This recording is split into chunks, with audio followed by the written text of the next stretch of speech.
Hello everybody, it's time for a new deck, and this time it's a new deck and a post OTA deck, and in my opinion is the strongest post OTA deck in a while. It basically can do everything. You want to get ahead early and then draw you key cards with Adam Warlock. The new Adam Warlock is pretty decent. We have good cards to support him, and then we have enough tech to win the game on the last turn as well. So because we want to get ahead early with this deck, Nebula is pretty good here because we can, possibly and hopefully put her on one lane and then play Adam Warlock on another lane on turn 2, for example. So the opponent needs to choose between two lanes which card he wanna disable. And the other game plan with Adam Warlock, for example, is if we play Hydra Bob on turn 1 and then Adam Warlock on turn 2, it basically guarantees one draw on turn 2, end of turn 2, because there's not a lot of cards that can beat the 4 power on turn 2, especially only if he plays 2 cards on the same lane, of course. But usually people don't do that on turn 2, and you can get a little bit ahead, and usually what I think, one draw is actually enough with this deck. So Adam Warlock really good here, because if you get the draw effect 2 times, even better, of course 3 times, even better. But usually in my opinion and in my gameplay, I realized that one draw is enough, and then even if you lose the lane, he gets a little bit of power, and that's pretty strong by itself. But our main goal with this Adam Warlock is, of course, to draw our key cards and draw Sera. Sera is the main objective, I think, to draw between turn 2 and turn 5, sorry. And yeah, even if you draw another card, it makes the possibility that you draw Sera on turn 4 or 5 better. So 1 draw, 2 draws is good, of course, but it's just it makes the possibility and makes the deck more reliable. And then our next card is Fenris Wolf. While the card is pretty bad if you draw it on turn 5 or 6, because usually we want to play Sera on turn 5 and not Wolf, of course. So that's always a hard choice to do. I figured why not play this card here, because we want to get ahead early, and with Gladiator, for example, we get a kill card. Then we have Shang, of course, because we want to have a little bit of tech. And then, of course, we have Negasonic to get ahead even more, and possibly snipe a key card from our opponent. And then if we can play this card on turn 3 to 2 to 4, for example, it's a really good card, because we have 3 cards that will support this card, and you can get ahead or win the game on the last turn with the killed card.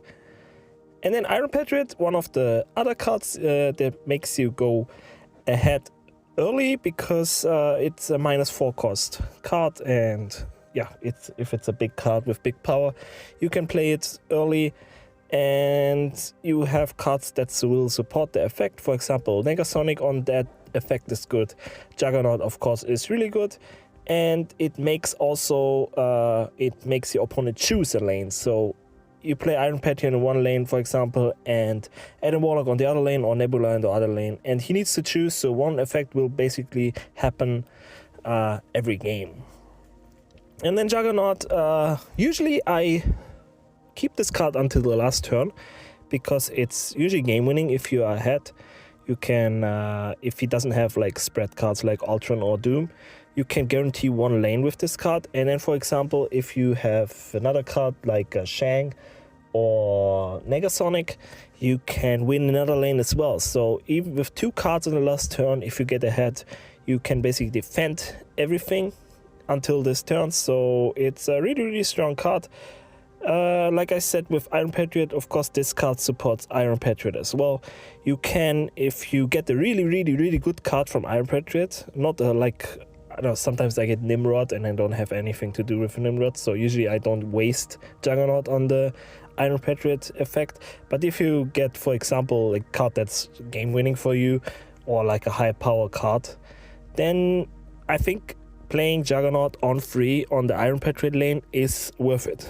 Same with Adam Warlock. If it guarantees you a better draw, for example, you need a Shang draw or you need a Sera draw, then it's maybe worth it to play this card earlier than turn 6, but in my opinion, the best is turn 6. Same with Negasonic. It basically does the same thing as Juggernaut, just a little bit different. But I usually played this card on turn 6 if possible. But if I draw a good card from Iron Patriot, I use it on the Iron Patriot effect. Or if I really want to support my Adam Warlock, I play it there as well. And then hopefully get the good card back with Fenris Wolf. Raccoon, on the other hand, is the perfect play on any of your effects. So Nebula is good, of course, Iron Patriot is good. And Adam Warlock, if you draw this card on turn 3, I usually play this on turn 3. And it gets up to a lot of power because people want to disable your effects. And sometimes they even play 2 cards on your Iron Patriot lane, for example. So you just steal 2 power, which makes the card already premium stats. And then it's a move card, so you can win lanes your opponent can't get to. Gladiator as well, a good card for turn 3. Hopefully you destroy something with 7 power, for example, or you destroy one of their key cards. Destroying a Doom always feels good. Destroying their tech always feels good, like a Shang, for example. So this card is really good, and with Fenris Wolf we get this card back if possible. And even if we don't get it back, then that's of course. There's 1 power that's 9 power. That's really bad for us because if it's 10 power, we can destroy it with Shang later and bring it back. If it's 9 power card, or if it's something that has a really good on-reveal and doesn't mind getting destroyed, then Gladiator is really bad. So usually when I play Gladiator, I don't snap because it's not a good snapping card. Usually it goes the other way. And then Shang, just the best card in the game, best tech card in the game, usually every deck. And with this deck, of course, we have Fenris Wolf, which makes the card even stronger and makes the card even more valuable. I usually play this card on the last turn with, for example, like Juggernaut.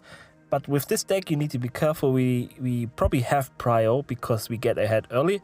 So if they have something they want to play on the last turn, which has big power, you need to be careful because they can't play it because you don't lose prio with this deck. You have prio, so you need to be careful with that. And then Galacta, just another way to get ahead real fast, I think. And if you think about the +3 power and then the Sera buff, that makes Sera a 5/8 with one of the best effects in the game. Just super good. Usually that's one of the best combos, I think. Play Galacta on 4, of course, because we can't play her earlier. And then play Sera on 5, then you have a really good 5 costs with a good effect. And then your card on the 6, on turn 6, has the +3 power as well, which can usually just win the game. If you have a Hydra Bob, for example, 1/7, just insane. And then you play your key cards like Jug, Negasonic, and then you win another lane and outpower the lane that's not the Galacta lane. So that's just a really good combo, and I think the best card in this slot. While also being the best card in this slot, I also feel like it's the card to change. So if you don't like Galacta, if you don't have Galacta, everything else fits here in as well. Like an Ange is always good. So Sera, key card in this deck. Always want to play on 5.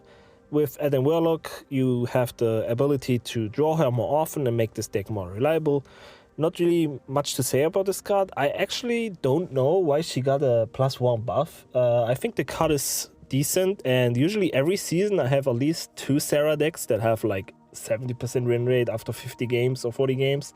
So I didn't think she needed a buff. I'm kind of happy about it, but also kind of sad because a lot of people will play Sera more and she's kind of strong. So that makes this deck probably more popular in the next coming weeks. But like I said, easy deck, pretty easy deck to play.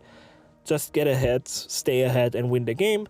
And then, of course, if you take a look at the gameplay, it will show you how to play this pretty easy. Play your two cost effects, support them with your freeze, and also get ahead with your one costs, and then have enough tech with the other cards to stay ahead and win the game. So, thanks always for watching. We'll have a few more OTA decks this week. I think I like the Scorpion Change, for example, as well, so I'm gonna post something with that as well. For now, just enjoy this deck and see you next time.